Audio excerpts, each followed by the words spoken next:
ऐसे में अपने हृदय की गहराई से अपने इस कार्यक्रम के आयोजक बड़े भाई डॉक्टर शेर बहादुर गौतम जी और कार्यक्रम में उपस्थित सभी हमारे पिता समान बुजुर्गों, माताओं, बहनों, प्यारे बच्चों, आप सभी लोगों का मैं आज के इस कार्यक्रम में हार्दिक स्वागत, अभिनंदन, वंदन करती हूँ। और मैं अपने डॉक्टर साहब को धन्यवाद भी देती हूँ कि आज आपने मुझे एक मंच दिया अपनी बातों को, अपने विचारों को रखने के लिए। हमारे पत्रकार भाई भी यहाँ पर उपस्थित हैं, छोटे भाई विकी जी, केपी यादव जी, आप सभी लोगों का भी आज के इस कार्यक्रम में स्वागत है, अभिनंदन है। हमारे साथियों, अभी आप लोगों ने हमारे मास्टर साहब जो भी हमारे पूर्व में अपने विचारों को आपके बीच में रख रहे थे, बहुत सारी बातों को उन्होंने आपके बीच में रखा, आपको बताया, आपको समझाने का भी प्रयास किया। साथियों, आज अंतर्राष्ट्रीय महिला दिवस है। आज का दिन महिलाओं के मान, सम्मान और स्वाभिमान से जुड़ा यह दिन है। समाज में नारी के स्थान और नारी के योगदान को याद करने का दिन है। इसीलिए हम सभी ये जानते हैं कि यदि आज समाज में महिला को सम्मानजनक स्थान मिला है, उसको अधिकार और पद प्राप्त हुआ है, तो इसके पीछे संघर्ष की एक लंबी गाथा रही है। परंपरागत समाज में समाज की आधी आबादी को अर्थात नारी को तमाम बंधनों में रखा गया।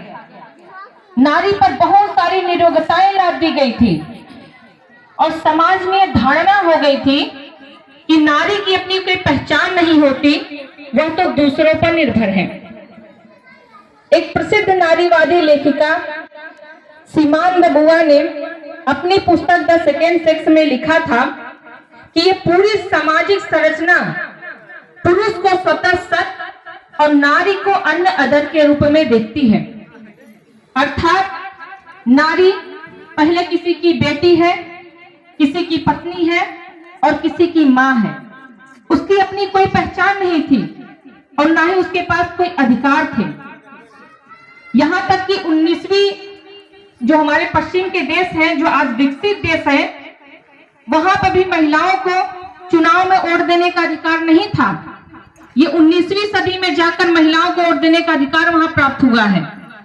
हमारे भारत देश में भी महिलाओं के हक और अधिकार के लिए लंबी लड़ाई चलती रही, लेकिन समय बदला, परिस्थितियां बदली, नारीवादी आंदोलनों का प्रभाव, शिक्षा और ज्ञान के विस्तार ने धीरे धीरे लैंगिक समानता की ओर कदम बढ़ाए और धीरे धीरे करके समाज में यह धारणा उत्पन्न हो गई कि महिला किसी भूमिका को उतने ही अच्छे ढंग से निभा सकती है, उतने ही अच्छे ढंग से कर सकती है जितना कि पुरुष। और जब जब महिलाओं को अवसर मिला है, इस बात को उन्होंने सिद्ध करके दिखाया भी है।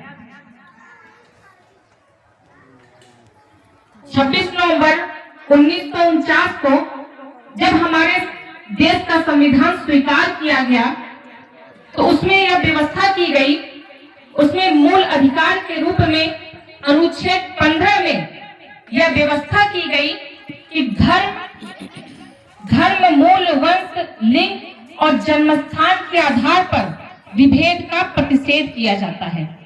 यानी कि संविधान की दृष्टि में महिला और पुरुष में कोई भेद नहीं है। महिला और पुरुष दोनों समान हैं। जिस पद और प्राधिकार को पुरुष धारण कर सकता है, उसे महिला भी धारण कर सकती है। बहनों, महिलाओं की योग्यताओं और क्षमताओं का पूरी दुनिया ने लोहा माना है। आप लोगों ने देखा होगा, बहुत सारी हमारी महिलाएं प्रधानमंत्री और राष्ट्रपति के पद पे भी पहुंची हैं।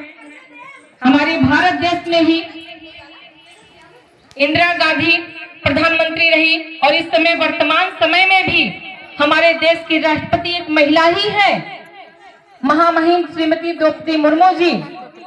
ऐसी बहुत सारी महिलाएं, श्रीलंका की में श्रीमाओ भंडारनायके, बांग्लादेश की शेख हसीना, खालिदा जिया, ऐसी न जाने कितनी महिलाएं, कितने उदाहरण हैं जो प्रधानमंत्री और राष्ट्रपति के पद पर पहुंची हैं।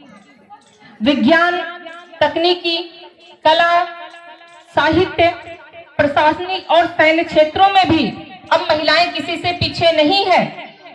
बछेंद्री पाल से लेकर कल्पना चावला, पहली महिला रेल चालक सुरेखा यादव से लेकर पहला मिग उड़ाने वाली पहली महिला fighter pilot captain Avani Chaturvedi ने देश और समाज में एक छाप छोड़ी और पूरे समाज को यह संदेश दिया कि अब नारी किसी से पीछे नहीं है, वह आत्मनिर्भर है, स्वावलंबी है और समाज के लिए एक रोल मॉडल है। आज महिला दिवस के विशेष अवसर पर मैं से सभी अपने महिला बहनों के प्रति गौरव और सम्मान व्यक्त करती हूँ। एक लाइन में कहना चाहूंगी कि नमन है तुझको आज की नारी, नमन है तुझको आज की नारी, अब तू नहीं रही बेचारी, कर सकती तू सारे काम, कर सकती तू सारे काम, नमन है तुझको आज की नारी तुझे सलाम। तो बहनों, अभी हमारे मास्टर साहब ने जो भी हमारे बोल रहे थे, आप लोगों ने उनकी बातों में उन्होंने एक बात कही कि अभी हाल ही में 2023 में भारतीय जनता पार्टी की सरकार ने